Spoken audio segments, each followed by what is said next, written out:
देखिए यहाँ पे बंगाल में बीजेपी जो कह रही है कि बंगाल में सरकार बनाएंगे, तो ऐसे में क्या कहना चाहेंगे आप?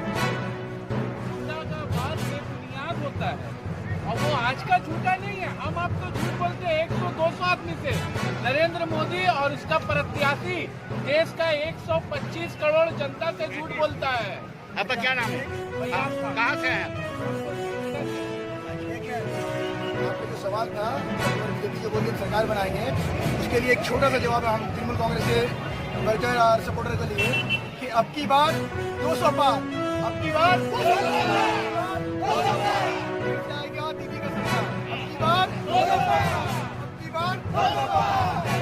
पता है ना आप लोग को, शुभेंदु अधिकारी जब हार जाएगा तो मोदी जी उसका हाथ पकड़ के एक गाना गाएंगे।